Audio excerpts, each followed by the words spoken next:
Bismillahirrahmanirrahim. Assalamualaikum warahmatullahi wabarakatuh. Selamat pagi anak-anak. Berjumpa lagi pada channel Pak Guru SD. Pada video pembelajaran kali ini kita akan belajar tema 7 perkembangan teknologi.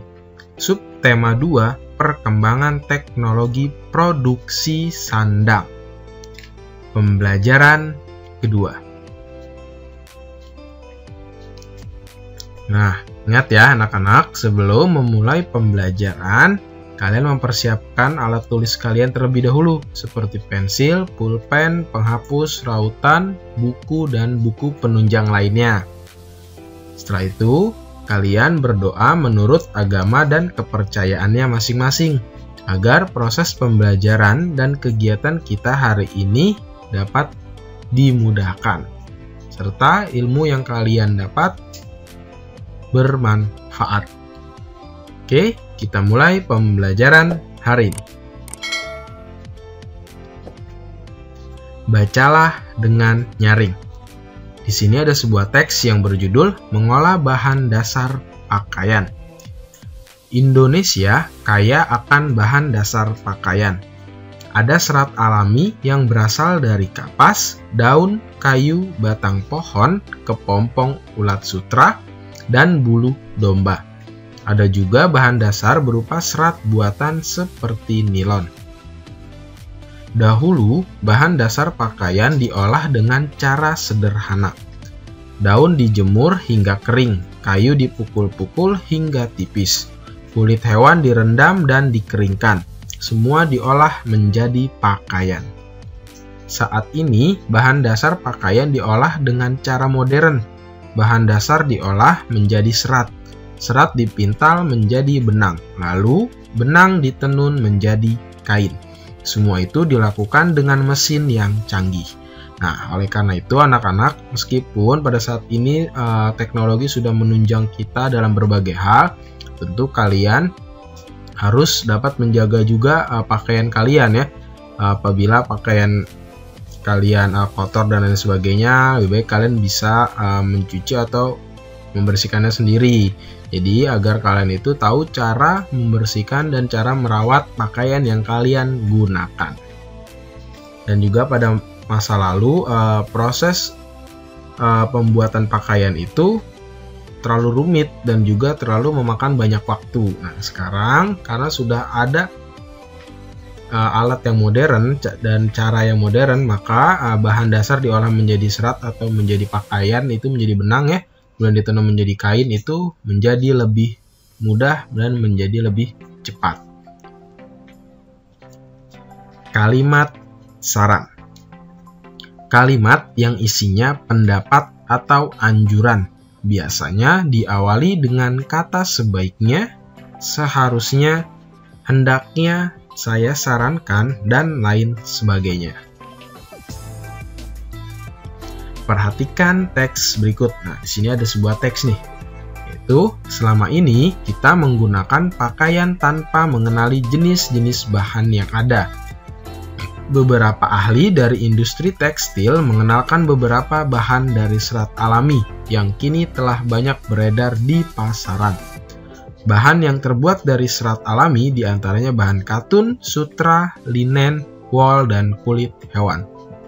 Nah, tentu kita banyak mengenal itu pakaian yang kita gunakan itu ada yang dari bahan katun ya, ada yang dari sutra, kemudian juga ada yang jaket-jaket yang tebal untuk udara yang lebih dingin itu seperti dari bahan wol ya. Kemudian juga ada seperti sabuk atau gesper tuh ya, dan juga dompet itu ada yang dari kulit hewan. Kita membuat kalimat saran berdasarkan teks tersebut. Nah, jadi kalimat sarannya adalah hendaknya kita mengetahui bahan dari pakaian yang kita gunakan, sehingga kita dapat mengetahui bahan apa yang digunakan pada pakaian kita. Nah, dengan demikian kita dapat merawat atau menjaganya itu dengan lebih baik karena kita mengetahui bahan apa sih yang kita gunakan, seperti pakaian pakaian kita itu menggunakan bahan apa dan bagaimana cara merawatnya. Kemudian juga misalkan kalian memiliki gesper, dompet atau lain sebagainya, apabila kalian ingin merawat itu bagaimana sih cara merawat yang baik itu, apalagi misalkan dompet kalian itu terbuat dari kulit hewan, tapi ini kulit hewan yang sudah diperbolehkan untuk kulitnya digunakan untuk bahan tekstil ya, tentunya seperti itu. Selanjutnya,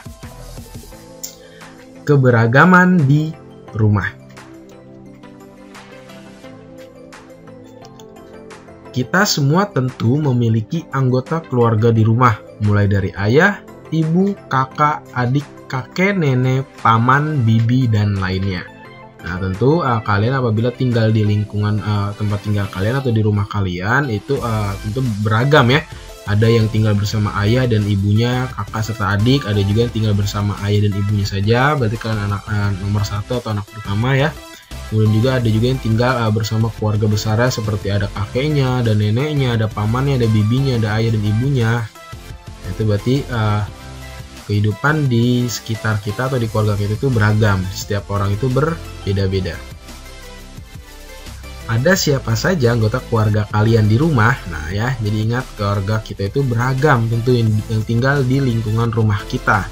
Ada yang sampai dari kakek nenek, ayah ibu, paman bibi, dan juga ada yang hanya ada ayah, ada ibu, dan kakak, ada adik.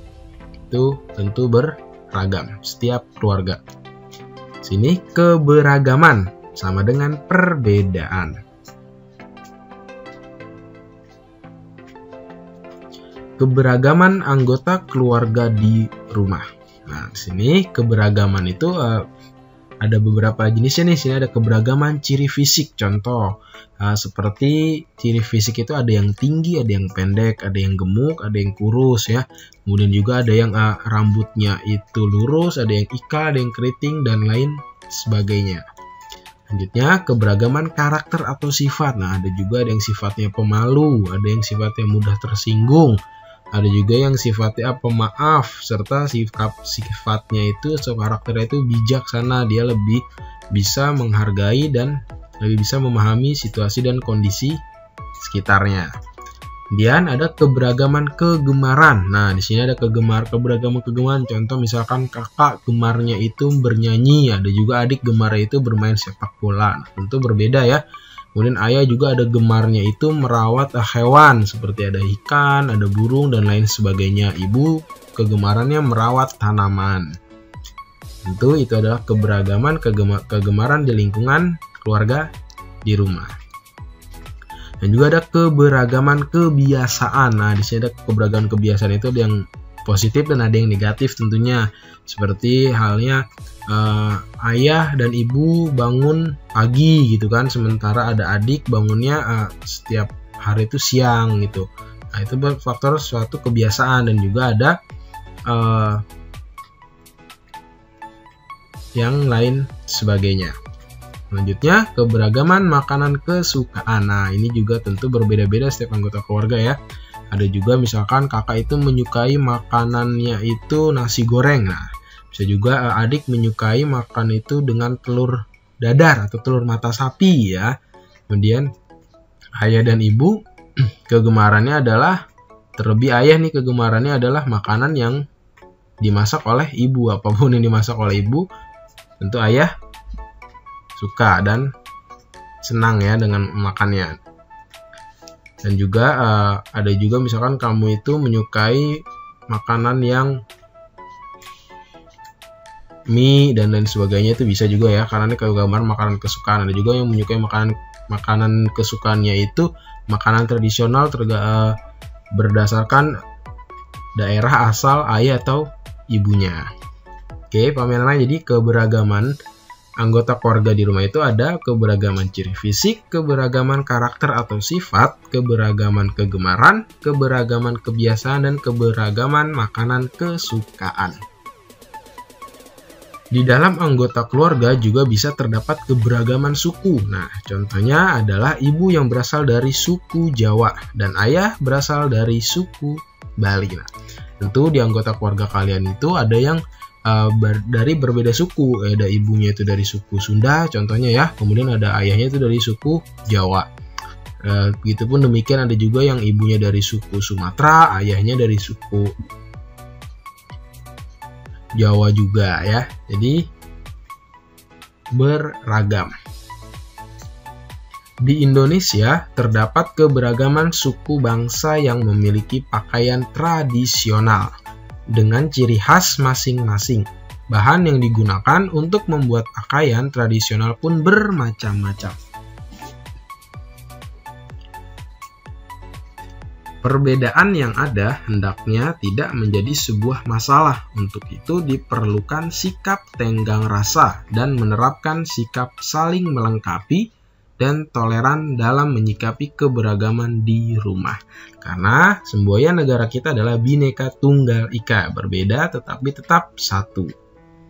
Oke, cukup sekian ya anak-anak pembelajaran kita hari ini. Tentunya semoga bermanfaat. Bu Guru mohon maaf apabila ada salah pengetikan maupun pengucapan.